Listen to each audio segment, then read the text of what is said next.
اعوذ باللہ من الشیطان الرجیم بسم اللہ الرحمن الرحیم رب اشرح لی صدری ویسر لی امری واحلل عقدۃ من لسانی یفقہوا قولی ان اللہ وملائکتہ یصلون علی النبی یا ایہا الذین آمنوا صلوا علیہ وسلموا تسلیما صلی علی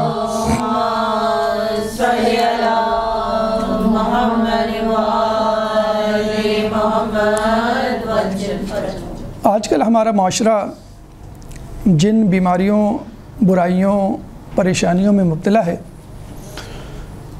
اس میں ایک ایسی برائی، بیماری، پریشانی کا تذکرہ کرنا ہے کہ جس میں کم و بیش سب ہی مبتلا ہیں۔ شاید ہی کوئی یہ کہے کہ میں اس پریشانی سے عاری ہوں، اور وہ ہے غربت، فقر و فاقہ، تنگ دستی۔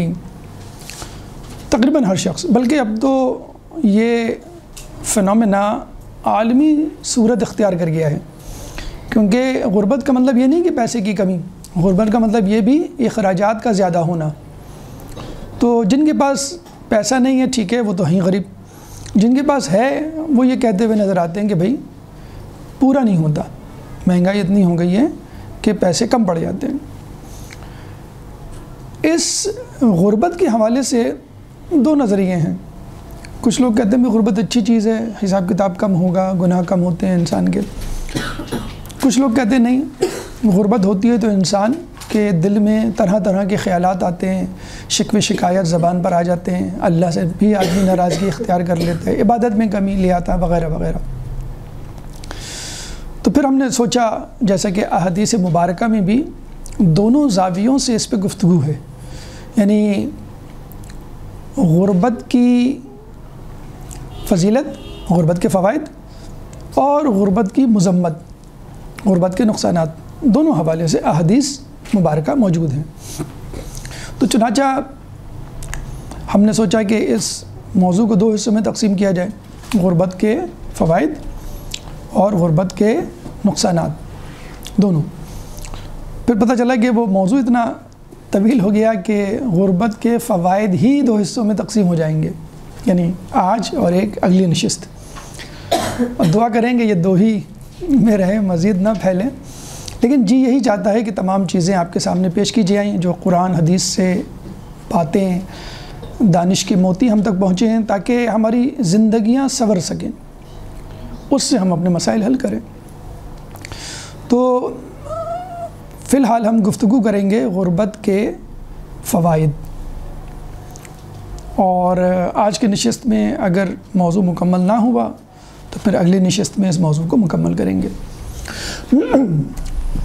غربت کے فوائد سے پہلے سمجھنا ضروری ہے کہ خود غربت کی کتنی اقسام ہے، اور غربت کی وہ کون سی قسم ہے کہ جس کا فائدہ ہے، کہ جس سے انسان کو ثواب ملے گا، ورنہ تو ہر کوئی غریب ہونا پسند کرے، اور کون سی قسم ایسی ہے جو نقصان دہ ہے، قابل مذمت ہے۔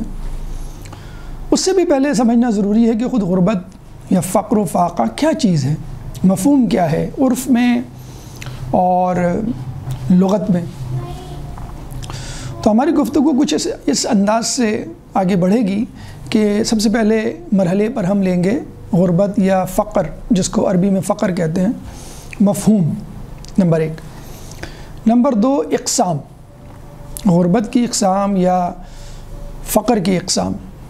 نمبر 3 فوائد، ان فوائد میں اخروی فوائد، قیامت میں ایک غریب آدمی کو کیا ملے گا، دنیاوی فوائد، دنیا میں بھی غربت کے بہت سارے فوائد ہیں، اس سے کس طرح آدمی کما حقہ فائدہ اٹھا سکتا ہے۔ عموماً توجہ نہیں ہوتی لوگوں کی کہ غربت کا بھی کوئی فائدہ ہو سکتا ہے۔ اس کے بعد یعنی فوائد کے بعد ہم چلیں گے مثالوں کی طرف کہ انبیاء نے غربت میں کیسی زندگی گزاری، رسول ان کے اہل بیت نے زندگی کیسے گزاری غربت میں، اس کے بعد ان کے ماننے والے، ان کے چاہنے والوں نے کیسے زندگی گزاری، اور اس کے بعد عام افراد صالحین بلکہ عمرہ وہ تک بعد میں اس بات کے قائل ہوئے کہ واقعی غربت جو ہے وہ ایک اچھی چیز ہے اگر اس کو صحیح شرائط کے ساتھ اپنایا جائے۔ اس کے بعد آخر میں ہمارا رویہ یا ہماری ذمہ داری، ہمارا ایٹیٹیوڈ، ہمارا رسپانس اگر غربت سے ہمارا واسطہ پڑ جائے، جو کہ کم و بیش آج کل ہر کسی کا واسطہ ہے، تو ہمارا رسپانس، ہمارا ایٹیٹیوڈ، ہمارا مائنڈ سیٹ، ہمارا رجحان، حکمت عملی کیا ہونی چاہیے۔ تو یہ مراحل انشاءاللہ ہمیں طے کرنے ہیں۔ تو سب سے پہلے مرحلے میں غربت یا فقر کا مفہوم، ایک درود پڑھ دیں محمد والے محمد۔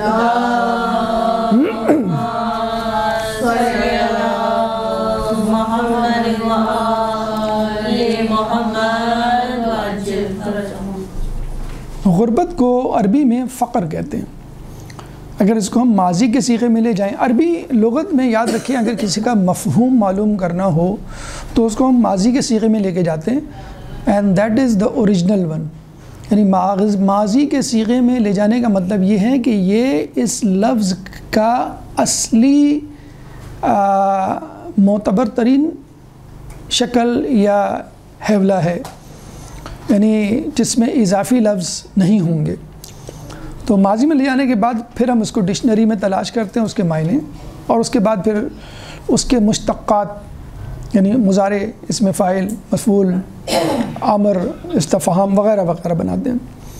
تو عربی میں غربت کے لیے جو لفظ استعمال، جو ہم اردو میں استعمال کرتے ہیں، غریب، غریبی، غربت، اس کے لیے عربی میں لفظ آیا ہے فقر، جس کو اگر ہم ماضی میں لے کے جائیں تو بنتا ہے فقرہ، ٹھیک ہے؟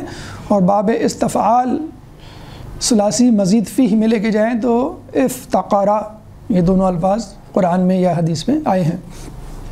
فقرہ کو اگر آپ راغب کی مفردات، بہت مشہور ڈکشنری ہے، اگر فقرہ کو آپ تلاش کریں لغت میں تو اس کے معنی ہوں گے ٹوٹا ہوا مہرہ۔ مہرہ کسے کہتے ہیں؟ جو ورٹیبریٹس ہوتے ہیں نا آپ کے، ہڈیاں جو کمر کی جو بنی ہوئی ہوتی ہیں، سروائکل میں ہوتی ہیں، آپ کی لمبر میں ہوتی ہیں، اور پھر بیک پہ، تو یہ جتنی بھی مہرے ہوتے ہیں اس کے ٹوٹنے کو فقرہ کہتے ہیں۔ اب یہ کیوں فقر کو یہ نام دیا گیا ہے؟ شاید اس لیے کہ جب آدمی کو چوٹ لگتی ہے تکلیف ہوتی ہے، ہڈی ٹوٹتی ہے اور تکلیف ہوتی ہے، اور اگر مہرہ ٹوٹ جائے تو آپ اندازہ لگا لیں، گردن کا مہرہ ٹوٹ جائے، کمر کا مہرہ ٹوٹ جائے تو آدمی چلنے پھرنے کے، بیٹھنے کے قابل نہیں رہتا، کتنا بے کل ہوتا ہے۔ تو بس یوں سمجھ لیجئے ایک فقیر آدمی کی زندگی بیچارے کی ایسی ہوتی ہے، بے کل ہوتا ہے، پریشان ہوتا ہے، کسی لمحے چین نہیں آتا، دماغ معاف ہو جاتا ہے، ذہن میں آندھیاں اس کی چل رہی ہوتی ہیں۔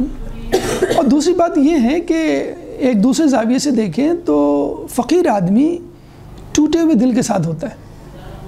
فقیر آدمی اگر ٹوٹا دل نہ بھی ہو تو معاشرے سے ٹوٹا ہوا ہوتا ہے، کوئی اس کی طرف دیکھ نہیں رہا ہوتا، کوئی اس کے بارے میں بات نہیں کر رہا ہوتا، کوئی اس کو سلام نہیں کر رہا ہوتا، کوئی اس کو پوچھ نہیں رہا ہوتا، بالکل ایک ایلین، ایک اجنبی شخص بن جاتا ہے وہ، اپنے خاندان میں بھی، محلے میں بھی، اور پورے معاشرے میں۔ شاید اس لیے رکھا گیا ہے۔ اور اس سے بھی عجیب بات یہ ہے کہ انگلش میں فقر یا غربت کے وہی معنی جو عربی میں ہیں، جیسے عربی میں فقر کے لغوی معنی کیا ہیں؟ ٹوٹنا بیسیکلی، اب وہ مہرہ ہو، دل ہو، یا ویسے ہی کوئی چیز۔ انگلش میں اگر ہم کسی کو کہیں نا کہ یہ فقیر ہو گیا ہے، یہ غریب ہو گیا ہے، اس کے پاس پیسے نہیں ہیں، تو ہم کیا کہتے ہیں؟ ہی از بروک، ہی از بروک یا بروکن۔ تو وہی لفظ ہے جو اس میں ہے۔ اردو میں غریب ہے، عربی میں بیسیکلی غریب یا غریب الوطن اس کو کہتے ہیں جو پردیس میں ہو، یا غریب الغربا جیسے ہم زیارت میں پڑھتے ہیں نا۔ تو فقر فقرہ سے نکلا ہے، ماضی کا صیغہ ہے، ٹوٹا ہوا مہرہ۔ اب اس ٹوٹا ہوا دل، ٹوٹا ہوا انسان، معاشرے سے ٹوٹا ہوا ایک فرد، اب کچھ بھی آپ کہہ لیں، اصطلاح میں وہ شخص جس کی آمدنی کم ہو، اخراجات زیادہ ہوں، یا پیسے کی کمی ہو، ایک مجموعی عمومی طور پہ جو ہم کہیں، تو یہ اس کے معنی ہو گئے۔ اس میں فاعل کا صیغہ ہے فقیر، اور یہ صفت مشبہ ہے، اور بروزن شریف رحیم، جیسے ہم کہتے ہیں شریف، شریف آدمی، شرافت والا آدمی، رحیم رحم کرنے والا، فقیر یعنی فقر و فاقے والا۔ تو یہ اس کے معنی مفہوم ہو گئے۔ اس کی اقسام بھی آئیے، اور اقسام کو سمجھنا از حد ضروری ہے۔ اگر اقسام فقر کی سمجھ میں آ جائیں تو پھر آپ کو اس کا علاج اور اس کو برداشت کرنے میں یا اس پہ صبر کرنے میں پھر کوئی مشکل نہیں ہوگی، کیونکہ آپ پہلے ایوولویٹ کریں گے، پہلے آپ اس کو ٹیسٹ کریں گے یہ کون سا قسم کا فقر ہے، یا میرا رویہ اس فقر کو کس دوسرے فقر میں تبدیل کر رہا ہے، مذموم فقر میں مثلا۔ تو بنیادی طور پہ فقر کی دو قسمیں ہیں، مادی فقر، معنوی فقر۔ جیسے کہ نام سے ظاہر ہے، آپ خود سمجھ سکتے ہیں، مادی فقر یعنی جس کا تعلق مال و دولت یا کسی جسمانی ضرورت سے ہو، اور ایک معنوی فقر جو کہ باطنی فقر ہے، جو نظر نہیں آتا، جس کا تعلق دل سے ہے، جس کا تعلق ذہن سے ہے، جس کا تعلق نظریات سے ہے، جس کا تعلق عقائد سے ہے۔ مثلا سمپل سی ایک بات، ایمان نظر نہیں آتا لیکن کتنا امپورٹنٹ ہے، ایمان نہیں تو پھر کچھ بھی نہیں انسان کے پاس۔ ولایت اہل بیت کتنی اہم بات ہے، کتنا اہم عقیدہ، کتنی بڑی دولت ہے۔ چھٹے امام جعفر صادق علیہ السلام کے پاس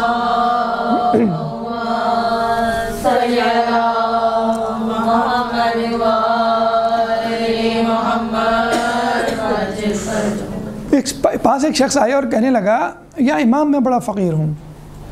تو امام نے کہا کیا تم ہم سے محبت کرتے ہو، ہماری ولایت پہ یقین رکھتے ہو؟ اس نے کہا کیوں نہیں؟ کہنے تم تو بہت امیر ہو۔ کہنے لگا وہ کیسے؟ میں واقعی میں فقیر ہوں، میرے پاس کچھ بھی نہیں ہے۔ تو امام نے کہا اچھا یہ بتاؤ، یہ ولایت تم کتنی کی بیچو گے؟ 1000 کی، 10,000 کی، 1 لاکھ کی؟ اشرفی کتنے اشرفیوں میں بیچو گے؟ کتنے لاکھ اشرفیوں میں بیچو گے؟ تو کہا نہیں یا امام کیسی بات کر رہے ہیں آپ، مجھے دنیا بھر کے خزانے دے دیں آپ، میں یہ ولایت نہیں بیچ سکتا۔ تو امام نے کہا تو بس تم سب سے بڑے امیر ہو، کتنی بڑی دولت ہے۔ تو پہلی بات، ہمیشہ کی بات ذہن میں رکھنے کی کیا ہے، اگر خدا نخواستہ آپ کے ذہن میں یہ بات آئے کہ میں فقیر ہوں، تو سب سے پہلے آپ اپنے آپ سے پوچھیں کیا میں ولایت کا منکر ہوں؟ نہیں تو بس جو اہم ترین خزانہ ہے وہ میرے پاس ہے، اب آپ آگے کی بات کریں۔ تو پھر امام نے اس کو مال و دولت سے نوازا جو اس کی ضرورت تھی۔ تو یہ تو معنوی فقر ہو گیا، اور یہ کوئی راکٹ سائنس نہیں ہے، بہت آسانی سے سمجھنے میں آنے والی بات ہے۔ جو دوسرا فقر ہے مادی فقر، جس کی مزید 4 اقسام ہیں، وہ ذرا سمجھنے کی چیز ہے، اس کو بہت غور سے دیکھنے کی ضرورت ہے، اور آدمی مس کیلکولیٹ کر کے اپنے آپ کو، اپنے ایمان کو معاشرے کے حوالے کر دیتا ہے۔ مادی فقر جیسے کہ نام سے ظاہر ہے، مال و دولت، جسم یا مادی ضروریات سے متعلق۔ نمبر 1، 4 قسمیں ہیں اس کی۔ پہلی قسم مادی ضروریات کا فقر، مادی ضروریات کا فقر جس کے سب محتاج ہیں، چاہے فقیر ہو، چاہے امیر ہو، چاہے عوام ہو، چاہے بادشاہ ہو۔ مثلا کھانے پینے کا کون محتاج نہیں؟ مثلا سونے کا کون محتاج نہیں؟ نیند نہ آئے تو بادشاہ بھی پاگل ہو جائے گا، کچھ دنوں کے بعد فقیر بھی پاگل ہو جائے گا۔ صاحبان چھت کا کون محتاج نہیں؟ تو یہ جسمانی مادی ضروریات ہیں جن کو اللہ تعالیٰ نے ہر کسی میں القاء کر دیا ہے، جسے کہتے ہیں ان بلٹ فقر۔ موبائل لیتے ہیں نا آپ، تو کچھ چیزیں ان بلٹ ہوتی ہیں، ان بلٹ میموری۔ اگر آپ نے کہا کہ مجھے ایکسٹرا میموری دیں تو میموری کارڈ دے دیتے ہیں آپ کو، ان بلٹ فقر ہے یہ، اور نو بڈی کین ڈینائی، کوئی اس سے انکار کر ہی نہیں کر سکتا، چاہے وہ کافر ہی کیوں نہ ہو۔ ابھی ہم اس کی بات نہیں کر رہے ہیں کہ اس کو یہ ضروریات کون دے گا، خدا دے گا، معاشرہ دے گا، بہرحال ہی از ڈیپینڈنٹ ہے اس نہج سے کہ اس کو کھانا چاہیے، پینا چاہیے، صاحبان چاہیے، نیند چاہیے، آرام چاہیے، وغیرہ وغیرہ۔ اب بادشاہ ہے تو ظاہر سی بات ہے وہ لذیذ کھانے کھائے گا، فقیر ہے تو بس 2 روٹی کھا کے چپ ہو جائے گا۔ امیر آدمی ہے تو نرم بستر پہ سوئے گا، فقیر ہے تو وہ فرش پہ سو جائے گا۔ بڑا آدمی ہے تو بنگلے میں رہے گا، فقیر ہے تو بیچارہ وہ جھوپڑی میں بلکہ فٹ پاتھ پہ رہنے کے لیے آمادہ ہو جائے گا۔ یہ ہے ضروریات جسمانی یا ضروریات زندگی کا فقر، جس کے بارے میں اللہ تعالیٰ سورہ فاطر آیت نمبر 15، سورہ فاطر قرآن کا 35واں سورہ ہے، چیپٹر 35 ورس نمبر 15، اللہ فرماتا ہے یا ایھا الناس انتم الفقراء الی اللہ واللہ هو الغنی الحمید۔ قرآن میں بہت ساری سوریں یا ایھا الناس سے شروع ہوتی ہیں، کچھ یا ایھا المسلمون، کچھ یا ایھا المنافقون، کچھ یا ایھا الفاسقون، یا ایھا الکافرون، لیکن یہ آیت ہے ایھا الناس، اور یا ایھا الناس سے جو بھی آیت شروع ہوگی اس کا مطلب کیا ہوگا؟ آپ کا یعنی اللہ کا جو مخاطب مجمع ہے وہ تمام انسان ہے، irrespective of creed, country, faith, مذہب و ملت، رنگ و نسل سے ماورا ہر انسان، چاہے افریقہ کے جنگل میں رہتا ہو، چاہے وہ کسی شہر کے دفتر میں کام کرتا ہو۔ تو یا ایھا الناس، اے تمام لوگوں، جو بھی انسان اپنے آپ کو کہتے ہیں، یا ایھا الناس انتم الفقراء، تم فقیر ہو، سب کے سب فقیر ہو تم۔ اور پھر فوراً یہ کہا الی اللہ، فقیر کہہ کے بات نہیں روک دی۔ اب آپ سمجھیں کہ ابھی فقیر کا مطلب ہے ہم ایک دوسرے کے فقیر ہیں، ہم ایک دوسرے کے محتاج ہیں، بھائی تمہیں یہ چاہیے یہ لو پیسہ، اچھا مجھے یہ کام کر کے دے دو، تمہیں یہ چیز چاہیے یہ لو، ہم ایک دوسرے کے نہیں، ہم ان دا لاسٹ مطلقاً ایبسلوٹ اللہ کے محتاج ہیں۔ ٹھیک ہے میں بیمار ہوتا ہوں تو ڈاکٹر کے پاس جاتا ہوں، لیکن وَإِذَا مَرِضْتُ فَهُوَ يَشْفِينِ، جب میں بیمار پڑتا ہوں تو مجھے اللہ شفا دیتا ہے، وہ ٹھیک ہے کسی کے وساطت سے، کسی کے وسیلے سے آئے گی۔ اس طرح اگر مجھے روٹی چاہیے تو میں اللہ ہی سے تو مانگتا ہوں، لیکن بہرحال میں تندور پہ جاؤں گا یا میں گھر میں آٹا لا کے اس کو پکاؤں گا، میں محتاج ہوں۔ تو یا ایھا الناس انتم الفقراء الی اللہ، کون اللہ؟ کس اللہ کی بات ہو رہی ہے؟ ہندوؤں کے، کرسچنز کے، یہود کے، زرتشت کے؟ واللہ هو الغنی الحمید، وہ اللہ جو کہ غنی اور قابل ثنا ہے، یعنی وہی خدا کہلانے کا حقدار ہے کہ جو خود بے نیاز ہو۔ تم سب نیاز مند ہو، تم سب فقیر ہو۔ اللہ کے کون اللہ؟ وہ اللہ جو تم سے بے نیاز ہے، جو سب سے بے نیاز ہے، جو صاحب ثنا ہے، جس کی ورنہ تو پھر کیا فائدہ ایسے؟ جیسے ہم کہتے ہیں کہ بھئی مجھے ضرورت ہے بھی فلاں سے مانگ لوں، ارے وہ تو خود محتاج ہے، میں اسے کیا مانگوں؟ تو ہم سب محتاج ہیں، چاہے بادشاہ ہی کیوں نہ ہو، کیونکہ خود اللہ فرماتا ہے کہ میں نے کوئی جسم ایسا پیدا ہی نہیں کیا کہ جو کھاتا نہ ہو۔ وَمَا جَعَلْنَاهُمْ جَسَدًا لَا يَأْكُلُونَ الطَّعَامَ وَمَا كَانُوا خَالِدِينَ، ہم نے کوئی ایسا جسم نہیں پیدا کیا کہ جو کھاتا نہ ہو اور جو ہمیشہ ہمیشہ رہے۔ دیکھیں اللہ تعالیٰ یہاں پھر دوبارہ الناس کہہ سکتا تھا، یا ایھا الناس، وما جعلناہم جسدن کے بجائے ناس یا آدمی، اللہ نے کیا کیا؟ جسدن، ایسا جسم نہیں پیدا کیا۔ اس کا مطلب کیا ہوا؟ جہاں جسم ہوگا وہاں مادی ضرورت ہوگی۔ جسم انسان میں بھی ہے، جسم حیوان میں بھی ہے، جسم نباتات میں بھی ہے، جسم جمادات میں بھی ہے۔ ہاں روح ایک ایسی چیز ہے جو انسان میں تو ہے، جانوروں میں تو ہے، نباتات میں نہیں ہے، جمادات میں نہیں ہے۔ تو کتنا خوبصورت اللہ تعالیٰ کا یعنی جواب بھی مل گیا۔ اگر کوئی پوچھے نا کہ بھئی یہ کیسے ممکن ہے کہ اللہ تعالیٰ نے کوئی چیز ایسی پیدا نہیں کی کہ جس کو طعام کھانے پینے کی ضرورت نہیں ہو، کیونکہ وہ جسم ہے، وہ مادہ ہے، اور مادے کی بقا کے لیے کھانا پینا ضروری ہے۔ ہاں فرشتے نہیں کھاتے پیتے کیونکہ وہ روح ہے، کیونکہ وہ جسم نہیں ہے، مادے سے نہیں بنے۔ تو یہ پہلے قسم کا فقر ہے کہ جس میں ہر شخص نیاز مند ہے۔ یہ پہلا فقر، مادی فقر میں پہلا فقر نہ تو قابل مذمت ہے نہ قابل تعریف۔ کیوں؟ بائی ڈیفالٹ ہم ایسے ہی ہیں، یہ میری کوئی خوبی نہیں ہے، یہ نہ میری کوئی خامی ہے۔ میں کھاتا ہوں، مجھے بھوک لگتی ہے، مجھے نیند آتی ہے، نہ یہ میری خامی نہیں ہے، کیونکہ میں تو جسم رکھتا ہوں، اس وجہ سے ضروری ہے۔ فرشتے نہیں سوتے کیونکہ وہ جسم نہیں رکھتے۔ اچھا نہ کوئی قابل تعریف ہے کہ میں کھاتا ہوں، میں پیتا ہوں، میں سوتا ہوں، یہ کام تو سب لوگ کر رہے ہوتے ہیں، تو اس کو تو ہم ہٹا دیں، یہ ہمارے موضوع سے خارج ہے۔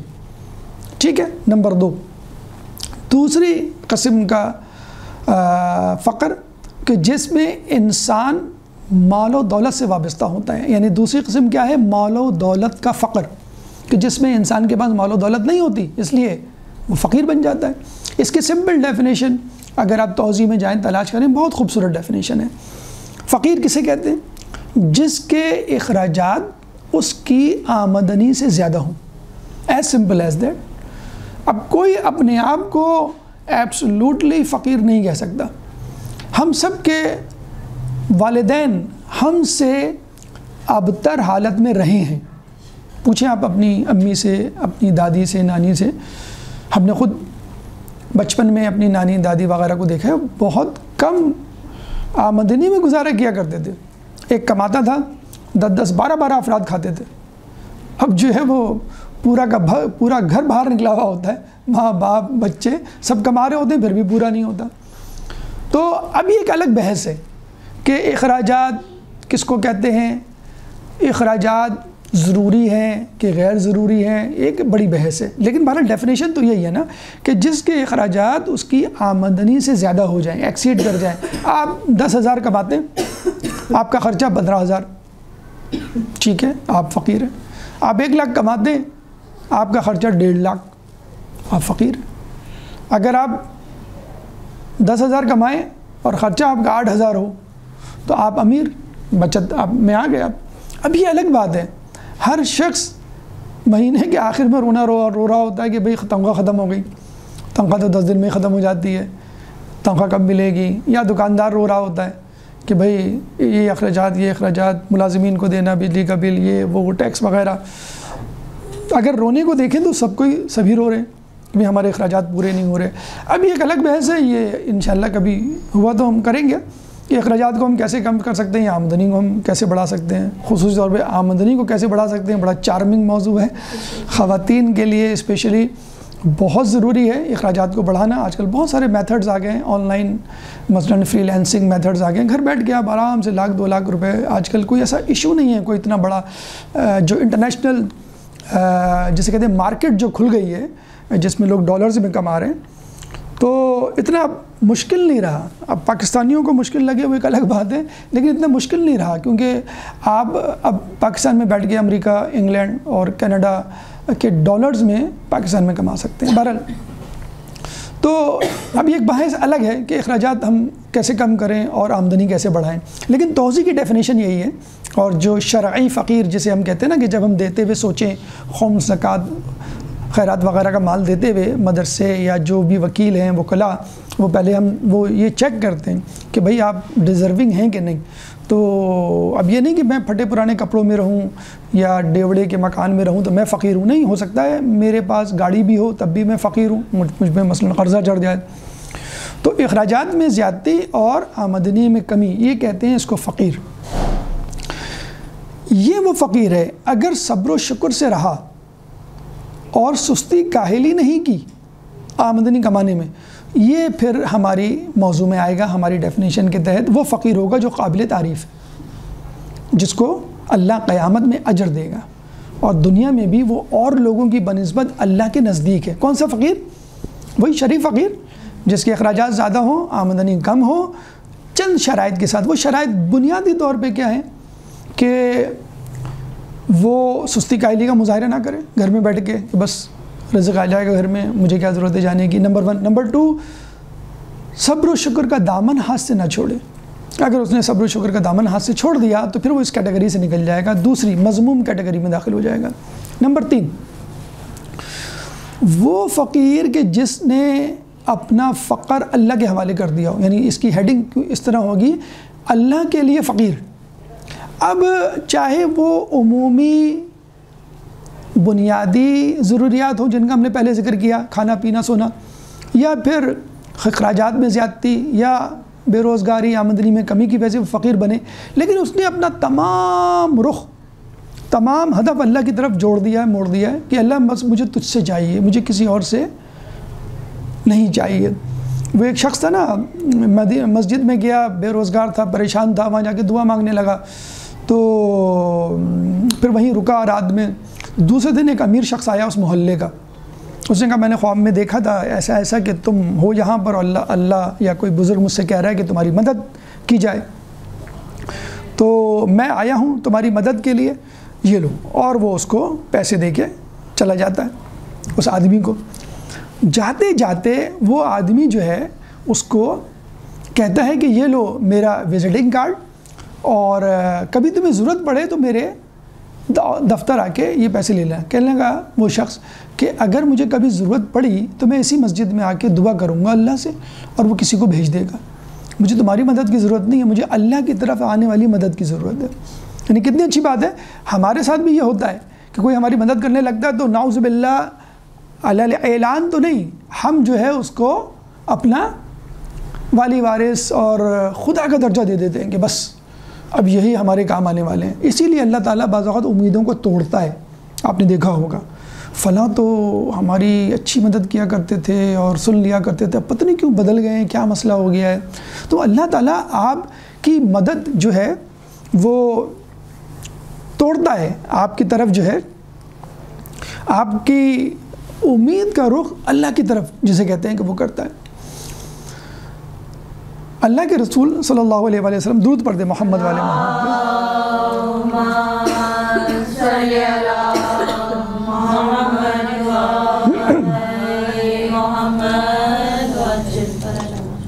اللہم اغنا بالافتقار الیک, اے اللہ مجھے غنی کر دے اپنا محتاج بنا کر.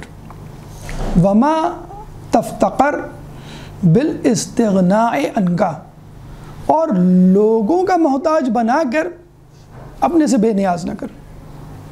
یعنی اے اللہ مجھے اپنی محتاجی دے کر لوگوں سے غنا کر دے. یعنی تجھ سے میں اگر کچھ لوں گا تو بس غنی ہو جاؤں گا, لیکن اپنے سے بے نیاز کر کے لوگوں کا محتاج نہ کر. یعنی اگر میں تجھ سے بے نیاز ہو گیا کہ نہیں مجھے اللہ سے نہیں چاہیے لوگوں سے چاہیے, پھر تو میں غریب ہو جاؤں گا. خوبصورت جملہ امام حسین کا دعائے عرفہ میں, جو کہ خود دعائے عرفہ کے لیے انگوٹھی میں نگینے کی حیثیت رکھتا ہے. ماذا وجد من فقدک وما الذی فقد من وجدک. ماذا وجد من فقدک, اس نے کیا پایا جس نے تجھے کھو دیا, اور اس نے کیا کھویا جس نے تجھے پا لیا. یعنی سب کچھ. اگر امام میں کہتا ہوں دعائے عرفہ نہ بھی پڑھتے تو یہ جملہ ہمیں دے جاتے بہت. اب یہ اس فلسفہ ہے کہ جس نے تجھے پا لیا اس نے سب کچھ پا لیا, اور جس نے خود تجھے کھو دیا اس نے سب کچھ کھو دیا. اور بڑی اچھی مثال علماء علام دیتے ہیں کہ دیکھیں انسان نا دو چیزیں کرتا ہے پوری عمر. نقصان سے اپنے آپ کو بچانے کی کوشش کرتا ہے, نمبر 2 فائدہ حاصل کرنے کی کوشش کرتا ہے. اب ان دو کا الٹیمیٹ سلوشن سنیے کیا ہے. کبھی ہم اس کے پیچھے بھاگ دیں, کبھی اس کے پیچھے بھاگ دیں نقصان سے بچنے کے لیے. اسی طرح فائدہ حاصل کرنے کے لیے کبھی ہم اس کے پیچھے بھاگ دیں, کبھی اس کے پیچھے. اب سنیے, ایک بزرگ نے کسی شخص سے کہا جو بتا رہا تھا کہ بڑی پریشانی ہے, میں جہاں جاتا ہوں وہاں پریشانی میرے ساتھ ہوتی ہیں, کبھی اس ملک کبھی اس ملک, کبھی یہ کام کبھی وہ کام, کبھی یہ آدمی کبھی وہ آدمی, جس کے ساتھ رہتا ہوں جہاں رہتا ہوں جو کام کرتا ہوں بہرحال فقر پریشانی مصیبت میرے ساتھ ہے, میں کیا کروں. تو اس بزرگ نے کہا کہ مجھے یہ بتاؤ, اگر ایک شخص کسی جگہ کھڑے ہو کر دنیا والوں پر تیر کی بارش کر رہا ہے اور اس کے تیروں سے کوئی محفوظ نہیں, تو وہ شخص کہاں جائے, کس جگہ جا کے چھپے؟ ہر جگہ اس کا تیر پہنچے گا. اس نے بہت سوچا, اس کے سمجھ میں نہیں آیا. اس بزرگ سے پوچھا آپ ہی بتائیے. تو بزرگ نے کہا اس آدمی کو چاہیے اس تیر انداز کے پیچھے جا کے کھڑا ہو جائے, بس اس کی پشت پناہی میں کھڑا ہو جائے, بچ جائے گا. میں تیر ماروں گا تو پیچھے کیسے ماروں گا. تو اس نے کہا بس یہ جو تیر مصیبت پریشانیاں ہیں سمجھ لو اللہ کی طرف سے ہیں, تم اللہ کے ساتھ کھڑے ہو جاؤ, اس کی پشت پناہی میں آ جاؤ. ماذا وجد من فقدک وما الذی فقد من وجدک, بس تم ان تمام چیزوں سے بچ جاؤ گے. نقصانات سے بچنے کا کلی فارمولہ. نمبر 2, ہم چاہتے ہیں فوائد حاصل کریں. کبھی ہم کہتے ہیں کہ بھئی پیسہ, کبھی ہم کہتے ہیں کہ ڈگری, کبھی ہم کہتے ہیں تجربہ, کبھی ہم کہتے ہیں استاد, کبھی ہم کہتے ہیں یہ کام, کبھی ہم کہتے ہیں یہ کیریئر, کبھی ہم کہتے ہیں وہ کیریئر. 10 چیزیں ہم بدل رہے ہوتے ہیں, 10 کیریئر بدل رہے ہوتے ہیں, 10 اسٹریٹجی ہم بدل رہے ہوتے ہیں. رات کو پڑھنا ہے, نہیں رات کو نہیں, دن کو پڑھنا چاہیے, صبح اٹھ کے نہیں, صبح نہیں, یہ جاب نہیں, یہ والی جاب اچھی ہے, نہیں یہ کیریئر نہیں. آج کل تو وہ صاحب کہہ رہے تھے کہ اس میں بڑا پیسہ ہے, نہیں وہ کہہ رہے تھے نہیں ان سے پڑھو, نہیں اس مدرسے جاؤ. کنفیوز آدمی کرے تو کیا کرے, کس میں اپنا فائدہ تلاش کرے. بڑا اچھا اس حکایت سے اس کو آپ سمجھ سکتے ہیں. ایک بادشاہ نے اعلان کیا کہ بھائی میں اپنے خزانے کا کچھ حصہ اپنے محل میں نمائش کے لیے رکھ رہا ہوں, اور جو شخص آ کے جس چیز پر ہاتھ رکھ دے گا وہ چیز اس کی ہو گئی. جیسے ایکسپو میں نمائش لگتی ہے نا آپ کو جی چاہتا ہے یہ لے لوں, ڈولمن مال جائیں, ابوشن مال جائیں, امتیاز اسٹور جائیں, آپ کہتے ہیں یہ لے لوں. تو بادشاہ اپنے محل میں بیٹھ گیا, اس نے بہت بڑا سا اسٹال لگائے, کوئی کہیں پہ سونا پڑا ہے, کہیں پہ چاندی پڑی ہے, کہیں پہ برتن پڑے ہیں, کہیں ہیرے پڑے ہیں, کہیں جو ہے جواہرات پڑے ہیں, کہیں کچھ فرنیچر, کھانا پینا سب پڑا ہوا ہے. اب جس کو جس چیز کی ضرورت, احتیاج, پسند, وہ اس پہ جا کے ہاتھ رکھا ہے. کوئی سونے پہ رکھ رہا ہے, کوئی چاندی پہ رکھ رہا ہے, کوئی کھانے پہ رکھ رہا ہے, کوئی لباس پہ رکھ رہا ہے. ایک شخص دوڑتا ہوا آیا اور سب کچھ چھوڑ کے بادشاہ کی طرف جانے لگا. لوگوں نے اس کو روکا, کہاں جا رہے ہو؟ کہنا بادشاہ سے مجھے بات کرنی ہے. بادشاہ نے کہا آنے دو, ہو سکتا ہے کوئی ایسی چیز جو میں نے یہاں نہ رکھی ہو, اس کو چاہیے ہو, آنے دو. وہ جیسے ہی آتا ہے بادشاہ کے کندھے پہ ہاتھ رکھ دیتا ہے. تو بادشاہ کہتا ہے کیا مطلب تمہارا, یہ چیزیں رکھی ہیں, ان میں سے کسی بھی چیز پہ ہاتھ رکھو, تمہاری کہنا نہیں مجھے آپ چاہیے. تو کہتے ہیں کہ ہم خدا سے کیا مانگیں؟ ارے خدا سے خدا کو مانگ لو, خدا سے خدا کو مانگ لو. اے اللہ میں ویسا ہی ہوں جیسے تو چاہتا ہے, نہیں تو ویسا ہی ہے جیسے میں چاہتا ہوں, بس تو مجھے ویسا بنا دی جیسے تو چاہتا ہے. مولا کی اتنی خوبصورت دعا ہے کہ آدمی اگر معرفت حاصل کرے نا بے ہوش ہو کے گر جائے. امام زین العابدین علیہ السلام کی اللہم صلی علی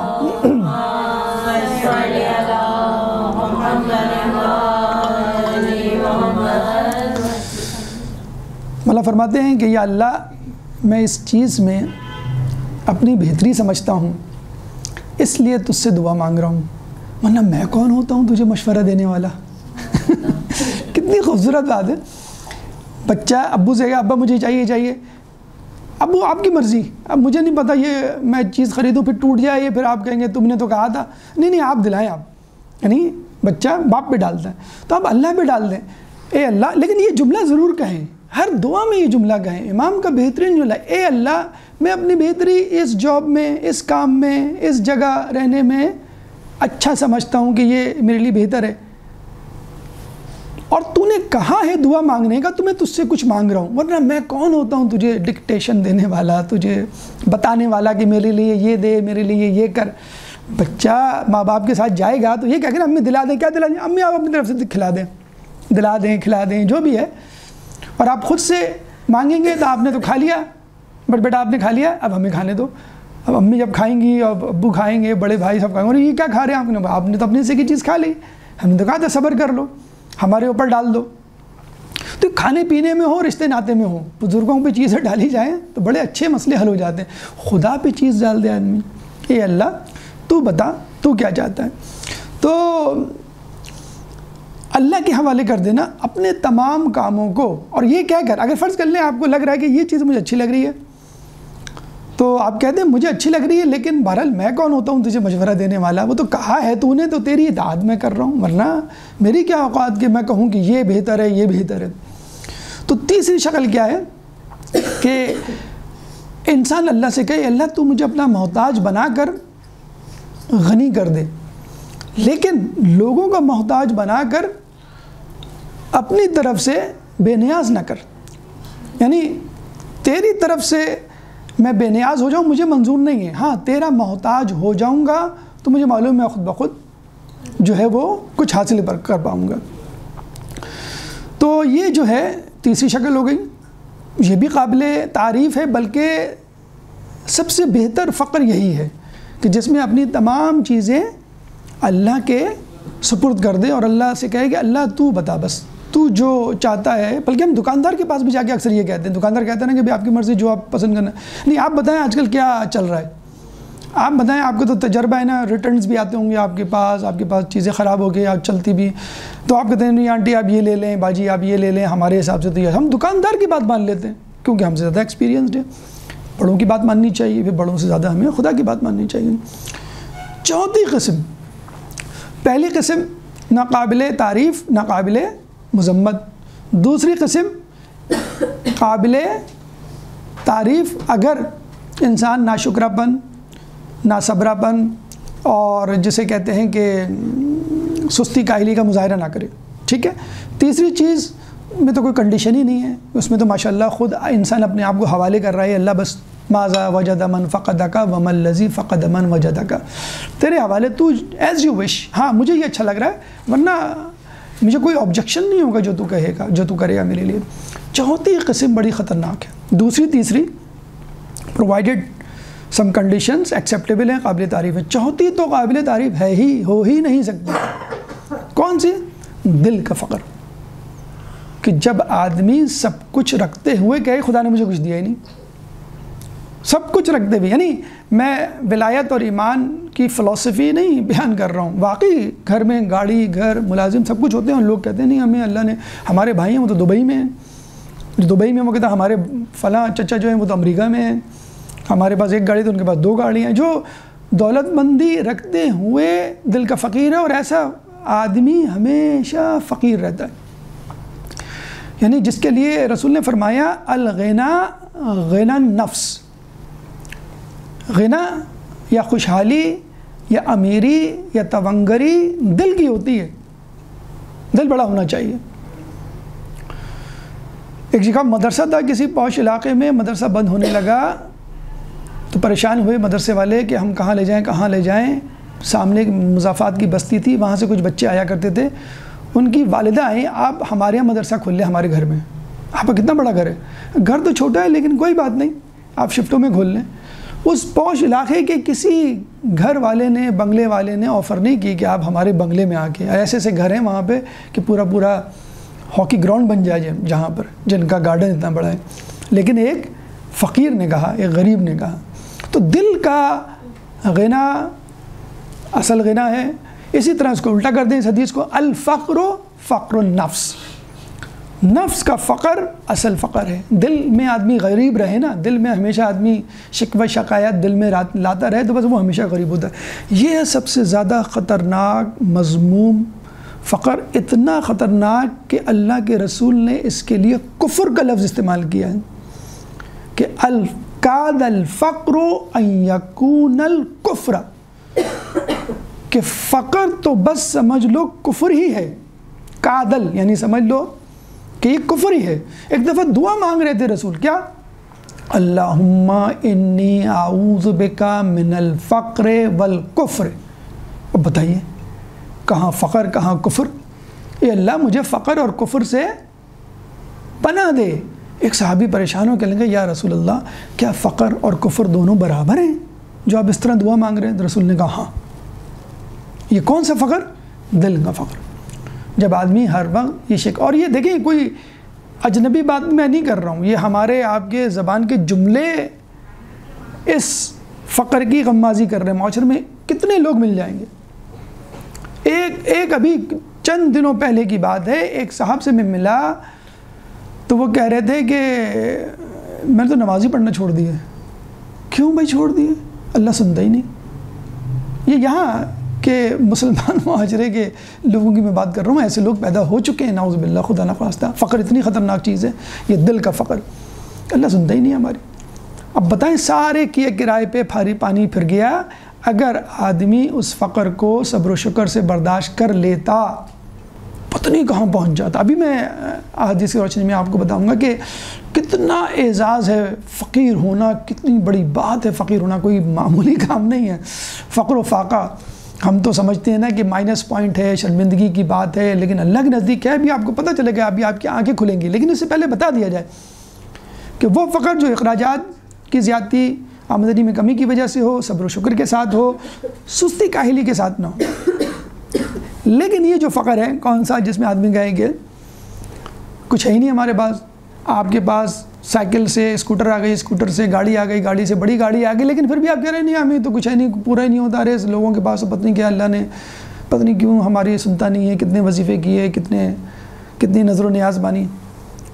تو ہم جو فقر کی بات کریں گے قابل تعریف، وہ دوسرے نمبر کا، تیسرے نمبر کا شرائط کے ساتھ۔ معنوی فقر ہم نے بتا دیا، مادی فقر 4 ہو گئے، اور معنوی جو ہے وہ دوسرا قسم کا فقر ہے، 2 قسم کے ٹوٹل فقر۔ اس کے بعد اب آئیے ہم اس طرف چلتے ہیں کہ اگر یہ تمام فقر ہیں تو جو قابل تعریف فقر ہے اس کا کیا فائدہ ہے، اور اس کے ساتھ ہمارا رویہ کیسے ہونا چاہیے۔ ایک درود پڑھ دیں محمد والے محمد۔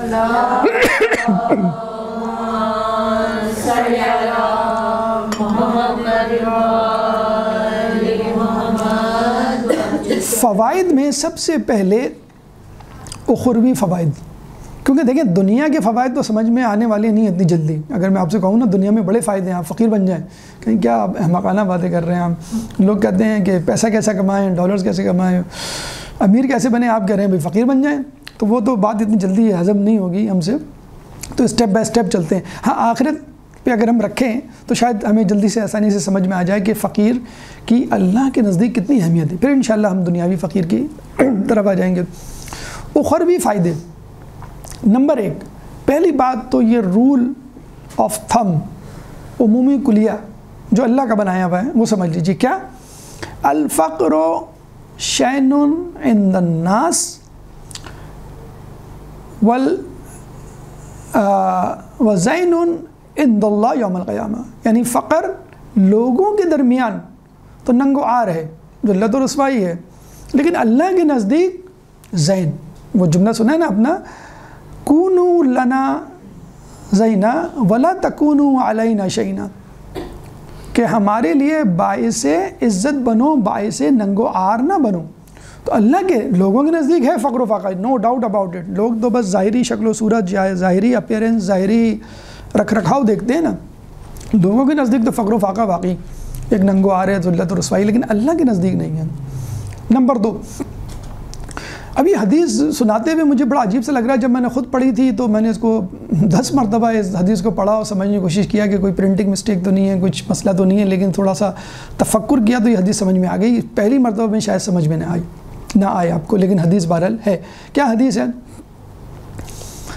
قیامت کے دن عابدین، ساجدین، انبیاء، صالحین، متقی، پرہیزگار، تمام کے تمام افراد اللہ سے عذر خواہی کریں گے.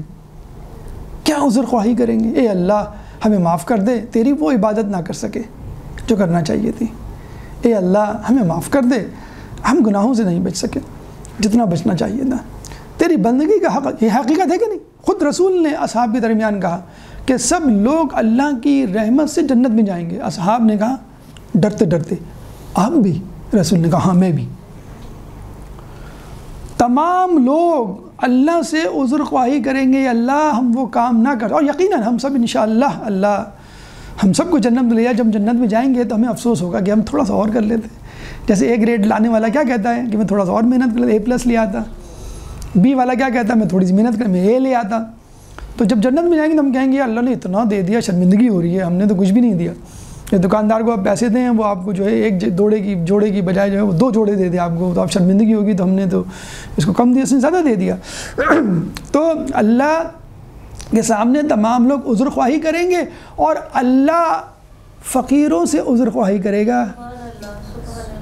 گویا کہہ رہا ہوئے ہاتھ جوڑ کے اے فقیروں مجھے معاف کرنا، میں نے دنیا میں تم کو کچھ نہ دیا، لیکن اس لیے نہیں کہ تم جو ہے وہ اس قابل نہیں دے، بلکہ اس لیے کہ دنیا تمہارے قابل نہ تھی. اور دیکھو میں نے تمہارے لیے کیا کچھ سجا کے رکھا ہے. حجاب ہٹائے گا، جنت کے باغات دکھائے گا، فقیر کہیں گے اے اللہ ہم تجھ سے راضی ہو گئے، ہمیں نہیں معلوم تھا کہ تو نے ہمارے لیے کیا کچھ رکھا ہے. بڑی مشکل ہے اس حدیث کو، منزل میزان الحکمت میں موجود ہے، بہت مشکل ہے اس کو ہضم کرنا. لیکن ایک مثال اگر میں آپ کو دوں، وہ شاید آپ نے 10 مرتبہ سنی ہو اور اس کا مشاہدہ کیا بھی ہو سکتا ہے وہ خود آپ نے ہاتھ سے انجام بھی دی ہو بات. وہ کیا بات ہے؟ اب آپ یہاں پوچھ سکتے ہیں نہیں اللہ ٹھیک ہے مگر ان لوگوں نے کیا کمال کیا تھا جس کو تو نے دیا دنیا میں؟ بھائی دیا تو نا آپ نے کسی نہ کسی کو، کیوں دیا؟ آپ سنیے، ایک ماں 2 بچے، ایک فرمان بردار ایک نافرمان، دونوں لڑ رہے ہیں ایک کھلونے پر.